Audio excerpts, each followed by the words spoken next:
안녕하세요. 미소교회 맹경재 목사입니다. 주사부 안성희 소장님 나와 계십니다. 안녕하세요. 네, 안녕하세요, 목사님. 오늘은 이제 뇌에 대해서 말씀드리는데요.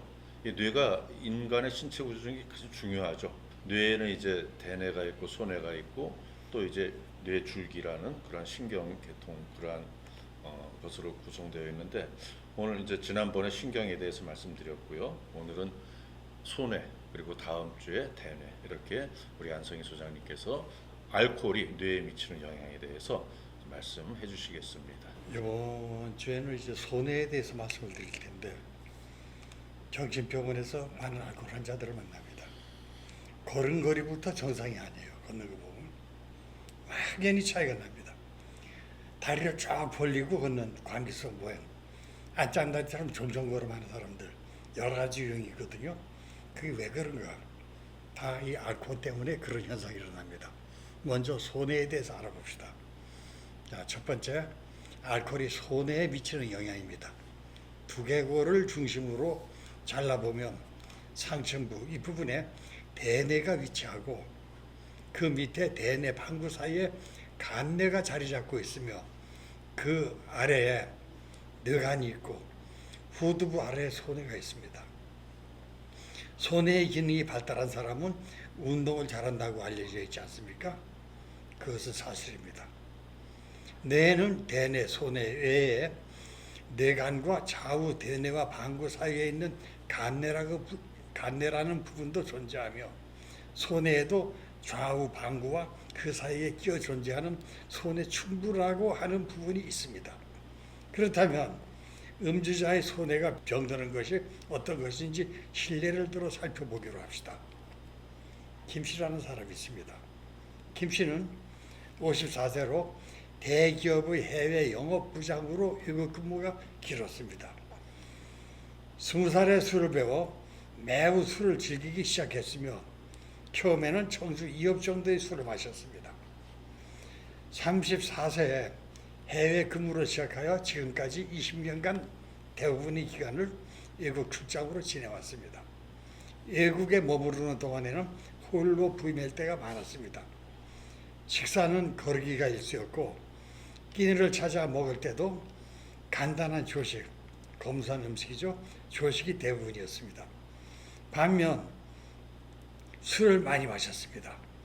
외국 생활의 여로움, 문화적 이질감 등으로 홀로 매일 술을 마셨습니다. 처음 2년간은 매일 맥주 9병 정도를 마셨고 와인도 매일 마신 기간이 상당했습니다. 그러다가 내성이 생기면서 압생이나 보드카 등 강도 높은 술을 마시는 일이 잦아졌고 헝가리의 팔렌카, 체코의 슬로비샤 등도 마셨습니다. 귀국해서는 알코올 중독 말기 현상에서 보이는 내성의 감퇴가 오고 똑바로 앞으로 걷기가 힘들어졌습니다.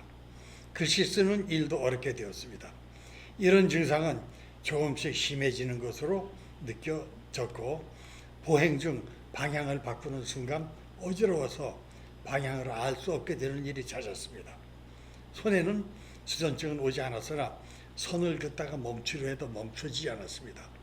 손끝이 굳어지는 느낌이 들면서 수저 사용도 어려워졌습니다.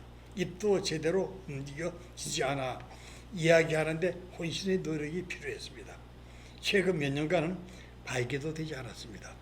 이런 상태까지 악화되자 회사의 부장직도 수행할 수 없게 되었습니다.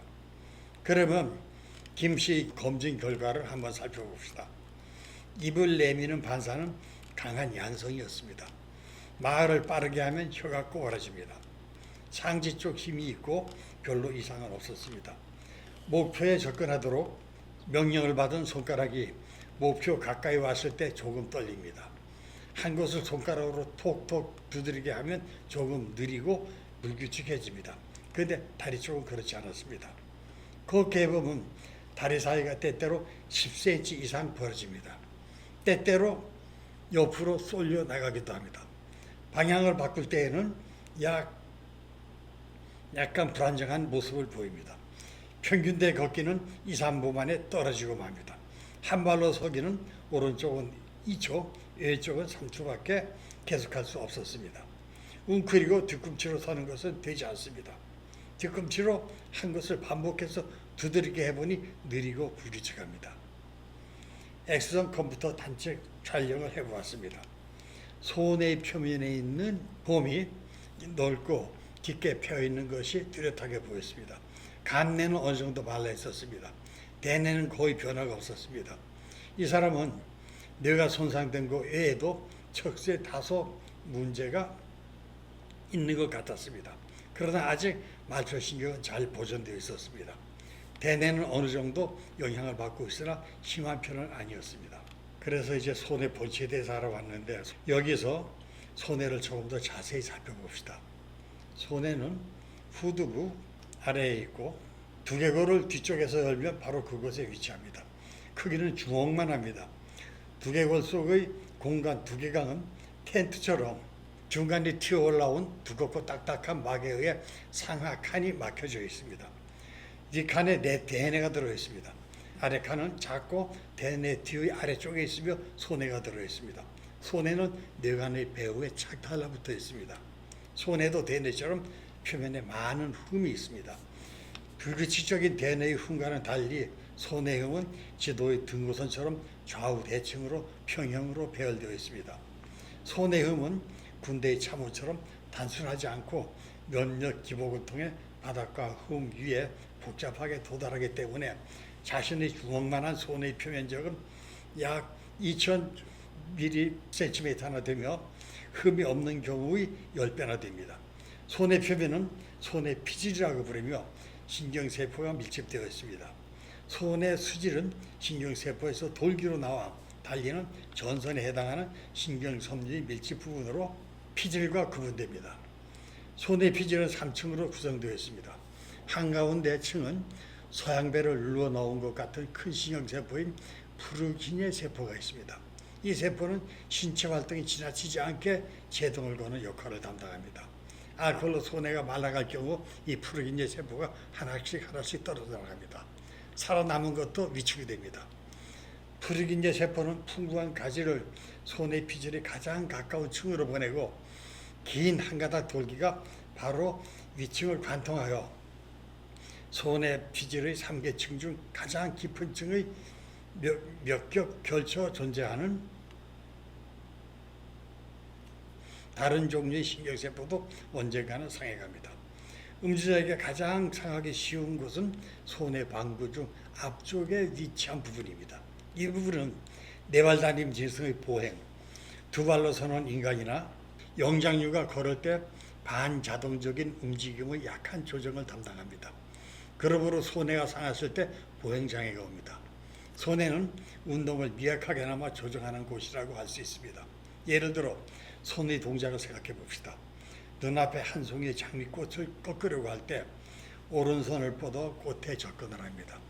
드디어 꽃 가까이 이르면 손을 멈추고 손가락을 벌려 꽃가지를 잡고 꺾습니다.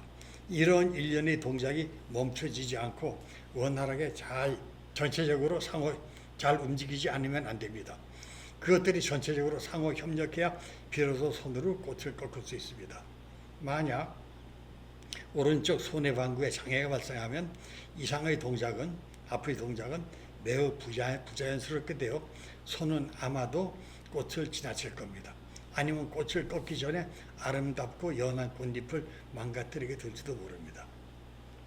꽃을 꺾으라는 대뇌의 명령은 손해로 전달됩니다. 그 동작을 완전히 수행하기 위해 필요한 약한 조정의 신호가 손해에서 다시 나옵니다. 여기까지 도달하는 데는 미숙한 시행착오의 과정을 통해 오른쪽 상지 근육과 관절에서 들어오는 상지 구부러지는 정도, 비트는 방식에 따른 시시각각의 정보가 손의 안으로 반복하여 흘러 들어가 약한 조정의 패턴을 완성해 갑니다. 이 같은 미묘한 손 움직임의 약한 조정은 신손해에서 이루어지며 대뇌와 빈틈없는 연락을 유지합니다. 이 신소재는 사랑과 영장류의 가장 발달한 손해의 새로운 부분입니다.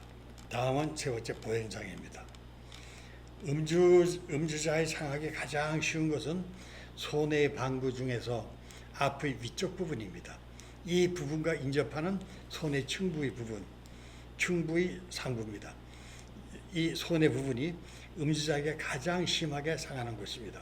이 부분은 네발 짐승의 네 다리에 의한 보행, 두 발로 서는 인간이나 영장류가 보행할 때 약간 단순한 반자동적인 움직임의 조정을 담당하고 있습니다. 그러므로 음주로 손해가 상했을 때 먼저 잘 걸을 수 없게 됩니다. 손해가 손상된 음주자가 가장 싫어하고 힘들어하는 것은 평균대 위를 걷는 일입니다. 손해의 손상을 측정하려면 바닥에 선을 그어놓고 직선입니다. 선을 밟으며 걷게 하는 것도 좋은 방법입니다. 특히 한쪽 발의 발톱 앞에 발 뒤꿈치를 대어놓고 그 다음에는 그 발의 뒤꿈치 끝에 반대쪽 발꿈치를 갖다 놓습니다. 이 같은 동작을 되풀이하여 걷게 합니다. 이렇게 걷게 하는 것을 발붙여 걷기라고 합니다. 두 마리 말을 세로로 연결하여 마차를 끌게 하는 것과 같은 끌게 하는 것을 탄템이라고 합니다. 좌우의 말을 붙이는 방법이 이와 비슷하여 앞에서 얘기한 설명을 탄템 걷기라고도 합니다. 알코중도자들은 바닥에 그어놓은 선을 밟으며 걷게 하면 곧바로 그어놓은 선에서 이탈을 합니다. 평균대 위에서 걷게 하면 곧바로 떨어집니다. 탄템 걷기도 전혀 되지 않습니다. 한 발자국 두 발자국 움직이는 과정에서 탈선을 합니다. 따라서 술의 양이 손에 얼마나 영향을 끼쳤는가를 알고 싶은 사람은 이런 실험으로 그 정도를 쉽게 알 수 있을 겁니다. 이런 사람이 넓은 장소에서 아무런 제약 없이 가장 걷기 쉽게 걷는다면 아마 어떤 걸음걸이를 할까요? 몇 번 반복하여 걷게 하고 관찰하면 다음과 같은 현상을 볼 수 있을 겁니다. 이것은 신경내과 의사들이 진찰실에서 하는 실험입니다. 걷는 모습을 앞 또는 정면에서 봅시다. 좌우의 발 사이가 옆으로 쭉 벌어져 있는 것을 발견할 수 있을 겁니다. 즉 넓적다리 사이에 무엇인가가 끼어있는 듯한 걸음걸이를 하고 있을 겁니다. 이것을 넓은 광자를 써서 광기성 보행이라고 합니다. 더 세밀하게 살피면 상체가 부자연스러워지고 전후 좌우로 불규칙하게 흔들립니다. 환자의 중심이 흔들리고 있는 겁니다. 회전할 때, 방향을 바꿀 때 더욱 불안합니다. 만약 양쪽 다리 사이에 붙어 있으면 옆으로 흔들릴 때 중심은 다리 옆으로 쏠려 몸이 심하게 기울어집니다. 다리를 벌려 놓으면 중심이 다리를 넘어 옆으로 쏠려 나가는 것을 피할 수 있을 겁니다. 간단히 정리하면 손해가 신체의 중심을 잡지 못하기 때문에 넘어지는 것을 방지하기 위하여 다리를 넓게 벌리고 걷는 것입니다. 그렇다면 광의성이 되는 것은 일종의 방어 행위로도 볼 수 있을 겁니다. 그 때문에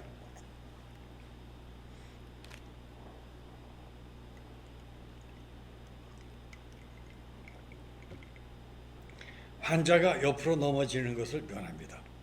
따라서 동요가 심한 사람, 즉 손해의 기능이 심하게 손상된 사람일수록 광기성의 정도는 심해집니다.